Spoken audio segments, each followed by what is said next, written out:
بسم اللہ الحمد للہ والصلاة والسلام علی رسول اللہ رب اشرح لی صدری ویسر لی امری واحلل عقدۃ من لسانی یفقہوا قولی۔ ناظرین السلام علیکم ورحمۃ اللہ وبرکاتہ۔ سیرت النبی صلی اللہ علیہ وسلم انگلیوں پر اہم واقعات کو یاد رکھیے آسان طریقے سے 5 منٹ سیریز میں۔ یہ ہے سبق نمبر 11 جس میں ہم 12واں سال لیں گے مکی دور کا۔ یاد رکھیے دایاں ہاتھ استعمال کرنا ہے۔ اس سبق کے 3 حصے ہیں، معراج، پہلی بیعت 12 سے، اور مصعب رضی اللہ عنہ مدینے میں۔ تو شروع کرتے ہیں ہم پہلے حصے سے، معراج کا سفر۔ کئی سالوں سے مشرکین مکہ کا ظلم و ستم جاری تھا۔ نبی صلی اللہ علیہ وسلم کے دل کو مضبوط کرنے اور اللہ پر بھروسے کو مزید پختہ کرنے کے لیے اللہ کی جانب سے رسول کریم کو خاص تحفہ ملا، معراج کا۔ حضرت جبریل علیہ السلام آپ کو اپنے ساتھ مکے سے بیت المقدس لے گئے، اس کو اسراء کہتے ہیں۔ بیت المقدس میں آپ نے تمام انبیاء کی امامت فرمائی۔ پھر جبریل علیہ السلام آپ صلی اللہ علیہ وسلم کو آسمانوں پر لے گئے، اس کو معراج کہتے ہیں۔ وہاں آپ کو 7 آسمانوں کی سیر کرائی گئی۔ ہر آسمان پر آپ صلی اللہ علیہ وسلم نے مختلف انبیاء کرام سے ملاقات کی۔ جنت و دوزخ کے بھی مناظر آپ کو دکھائے گئے۔ اسی معراج کے سفر میں امت مسلمہ پر 5 وقت کی نمازیں فرض کی گئیں، نیز سورہ بقرہ کی آخری 2 آیتیں بھی عطا کی گئیں۔ واپسی کے بعد مکے والوں نے اسراء و معراج کے بارے میں سن کر خوب مذاق اڑایا اور جادوگر کہا۔ حضرت ابو بکر رضی اللہ عنہ نے اس کی تصدیق فرمائی، اس پر ان کو صدیق کا لقب ملا۔ اسباق و عمل۔ معراج کے اس واقعے سے پتہ چلتا ہے کہ اللہ کے نزدیک رسول اللہ صلی اللہ علیہ وسلم کا مقام کتنا بلند ہے۔ کیا ہم بھی پیارے نبی کے اس بلند مرتبے کی قدر کرتے ہیں؟ فرض نمازیں پابندی کے ساتھ ادا کیجیے اور دوسروں کو بھی حکمت کے ساتھ اس کی دعوت دیجیے۔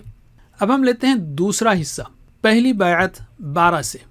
سن 11 نبوی میں حج کے موقع سے خزرج کے 6 آدمیوں نے اسلام قبول کر لیا تھا اور رسول صلی اللہ علیہ وسلم سے وعدہ کیا تھا کہ اپنی قوم میں جا کر دین اسلام کی تبلیغ کریں گے۔ تو 12 نبوی میں حج کے موقع سے مدینے سے 12 افراد آپ کی خدمت میں حاضر ہوئے۔ ان لوگوں نے رسول اللہ سے مینا میں ایک عقبہ یعنی گھاٹی کے پاس ملاقات کی، آپ سے چند باتوں پر بیعت کی۔ اس کو پہلی بیعت عقبہ کہتے ہیں۔ اسباق و عمل۔ قوم کے بڑے اور ذمہ دار لوگوں کو دین کی خدمت کے لیے آگے آنا چاہیے تاکہ انہیں دیکھ کر عوام اور خاص کر بچوں میں نیک کام کرنے کا شوق اور جذبہ پیدا ہو۔ خود میں دینی غیرت اور ایمانی قوت پیدا کیجیے اور اپنے اخلاق کو بہتر بنائیے تاکہ دوسرے لوگ بھی اسلام کو صحیح طور پر سمجھ سکیں۔ علم یعنی ویڈیو کو روکیے اور دوسروں کو سکھائیے۔ تیسرا حصہ، مصعب رضی اللہ عنہ مدینے میں۔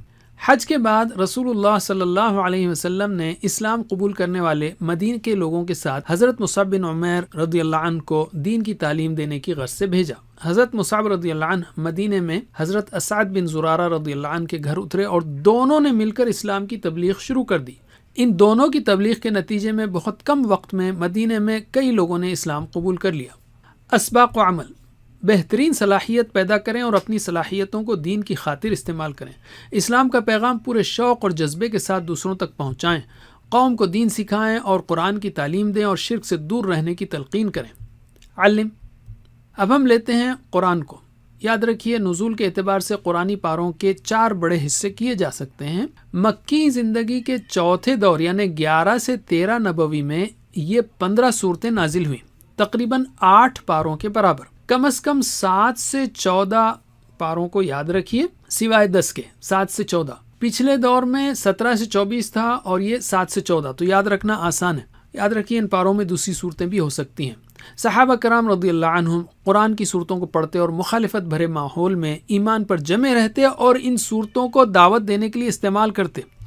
قرآن کو سمجھ کر پڑھیے تاکہ ہمارے لیے بھی اللہ کے دین پر عمل کرنا، اس پر جمے رہنا اور اس کے ذریعے دین کا پیغام پھیلانا ممکن ہو۔ اب ہم لیتے ہیں حدیث کو۔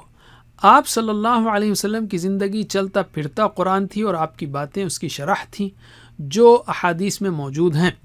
روزانہ احادیث پڑھنے کے لیے کم از کم 2 منٹ کا وقت نکالیے۔ اب ہم کرتے ہیں اعادہ۔ ہم نے نبوت کے 12ویں سال کے 3 اہم موضوعات سیکھے، تو دائیں ہاتھ کی دوسری انگلی کے 3 حصوں پر ان کی مشق کیجیے۔ معراج، پہلی بیعت 12 سے، مصعب مدینے میں رضی اللہ عنہ۔ معراج 12 مصعب، مختصراً معراج 12 مصعب۔ جزاکم اللہ خیر۔ کوئز کرنا مت بھولیے۔